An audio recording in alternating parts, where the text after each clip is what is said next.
Hey everyone, welcome back to AskReddit Reads. Today's topic is, what was your biggest "we need to leave now" moment? Let's get into it. Was 15 or 16 at a house party with a good friend, another girl. There were some gate crashers who turned up, which weren't unusual at London house parties, but these guys were older, and there was just a vibe. A girl I vaguely knew was very drunk and being surrounded by them, and I asked her if she was okay, and she told me to F off, I'm fine. I looked at my friend and said to her, I'm gonna call my mom and dad to come and get me. Do you want a lift? My parents were always amazing and said to me that if I was ever at a party or out, and for any reason didn't want to be where I was, I could call them and they would come get me. My parents turned up, coats over their pajamas, and took us both home. Apparently, half an hour after we left, someone was stabbed. The girl we had asked earlier was sexually assaulted, and lots of stuff was stolen, and people beaten up and held at knife point. I had such a feel in the air that I've hardly felt before or since, and knew we needed to not be there. I posted this in a similar one of these threads a couple months ago, but I'll paste it over here. I used to drive for Lyft. April 2018, I picked up a young couple from a bar at around 1:30 a.m. They were fairly chill, and I figured it would be my last ride of the night. The dude asked me to stop at a corner store on the way to their destination so that he could get cigarettes. I didn't see any harm in waiting, so I stopped, and had a nice chat with a young woman while he was in the store. He ended up being about 5 minutes since everyone was trying to get their pre-2 a.m. beer. When he came out, he asked me to take him to a location that was in the opposite direction of their destination, but was only about a mile away. He said he wanted to meet some friends real quick and grab some beer. Since I figured it would be my last ride of the night, I said F it. Why not? And drive him over there. Now, I know the town we live in fairly well, but the direction we were coming from was not a way I was used to going when I would go to this location. So when I turned onto the destination street, I missed the turn into the complex parking lot. I just came to a complete stop since the roads were empty and asked them if they just wanted me to park on the street and pull into the complex. This is when the two of them started arguing, as he suddenly wanted to go in and hang out for a few minutes while she didn't want to go in at all. She just wanted him to do his thing and get out of there so they could go home. And then something hit my car. The sound is unmistakable to me, so I immediately started to look around to figure out what it was. But there were no other cars on the road, so that couldn't have been it. Then I moved to the next thing on my mental checklist. If something didn't hit me, then what did I hit? But that didn't make any sense either, as I had been parked there and couldn't have hit anything. It's at this point that young lady's attitude completely changed. She just kind of looked around and then said, "Can we just get out of here? It hurts and I want to go home." This was odd to me, as she'd been sitting in my car for about 10 minutes at this point and hadn't said a word about any kind of pain. She followed this up with, "It hurts and I can't move," put her hand to her back and pulled it out covered in blood. What the F? So the guy starts freaking out, thinking that something in my trunk had exploded, but it was empty. As he reached over to tend to her, I noticed something white sticking out of the seat. This hadn't been there at the beginning of the night, so I asked him what it was. He pulled on it. It was a piece of filler fuzz from my seat. It came out of the hole that had been made in my seat, because she'd been shot. As soon as he grabbed the fuzz, we both had the same realization. He slammed shut his door, and I drove him straight to the hospital, which was only a couple miles away. That realization, and the follow-up of realization of, oh, someone could still shoot you while you're sitting here, was one of the most terrifying things I'd ever experienced. When I was 15, a friend and I went to a lot of walks around town, small town around 5,000 to 6,000 people. We were going to the cyber cafe in town to meet a few friends, and we often took different streets to get to places, just to keep it interesting. We were about to go to the main street off one of the side streets, and a man on a bicycle approached us. He got off his bike and asked us a couple small talk questions. Something didn't seem right about him. He was probably mid-40s. We both kept inching away, but didn't want to come off as too rude. So he answered about the weather or traffic. Then he paused and we said we had to go. And he said, and I'll never forget it, "You look so young. I don't want to get in trouble, but I need to touch someone. I just need to touch you. You should come with me." And he started rambling. I just felt terror. Couldn't even speak. I grabbed my friend's hand and turned.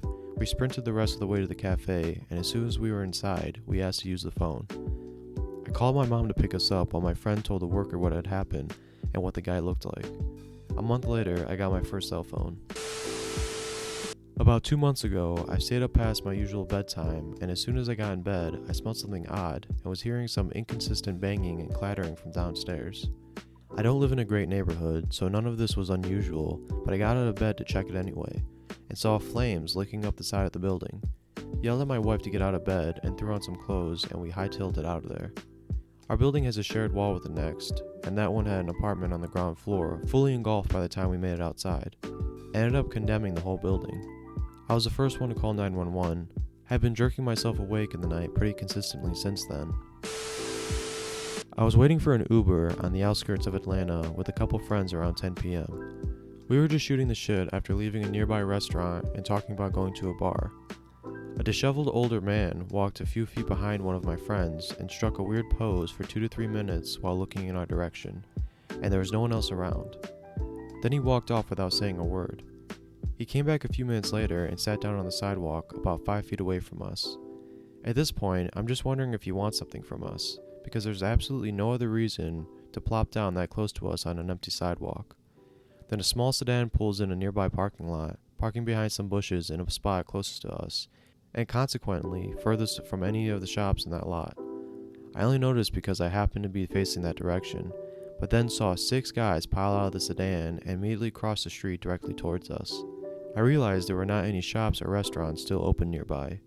It suddenly occurred to me that the strange dude might have been sizing us up when he was watching us earlier, and he came back to mark us. We were all dressed nice, with smartphones out and watches visible, basically the fanciest stuff we had for that night out. Right as I started to speak up that we should head back towards other people, our Uber pulled up to the curb. As we drove away, I watched those 6 guys talking in a circle where we had just been standing, and then they crossed the street again and got back in their car. I'll never have a definitive answer, but I'm pretty sure we were 10 seconds away from some unfortunate shenanigans.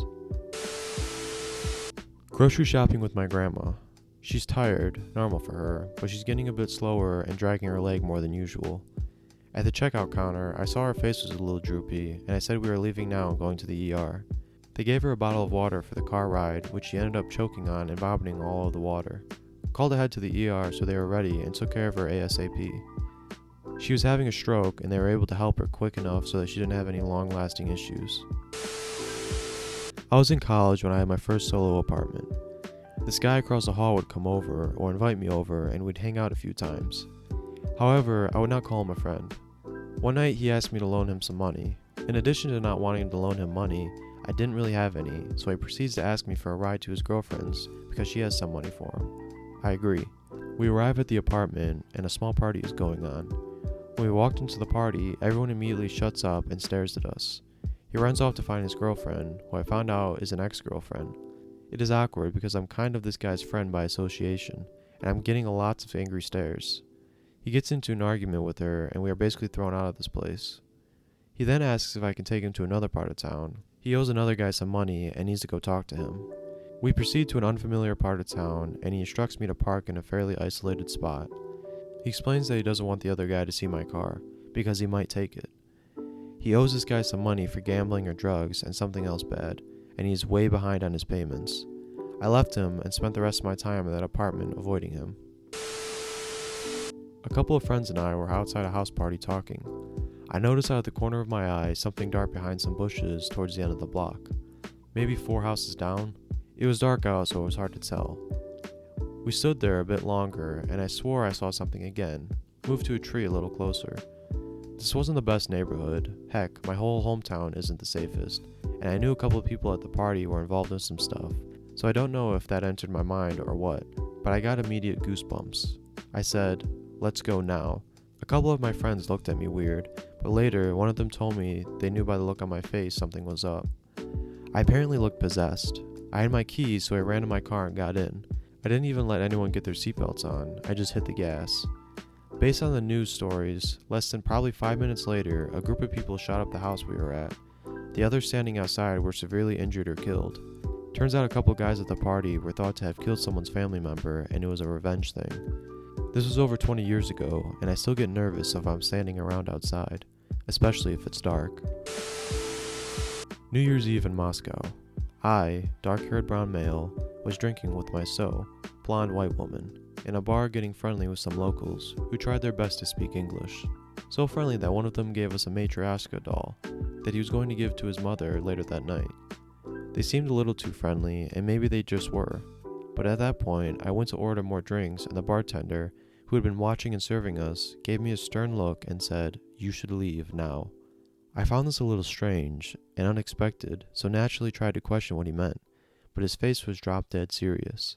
He looked at the friendly group, then at my GF, then to me, and repeated his words. I didn't really want to take any chances in Russia, and wanted to see another bar anyway, so I grabbed my girl, the doll, and promptly left. Thank you for listening, everyone. If you enjoyed the content, please consider subscribing. It'll be greatly appreciated. And if you want to visit the original thread, I'll link it in the description. But yeah, that's it. I'll see you guys in the next one.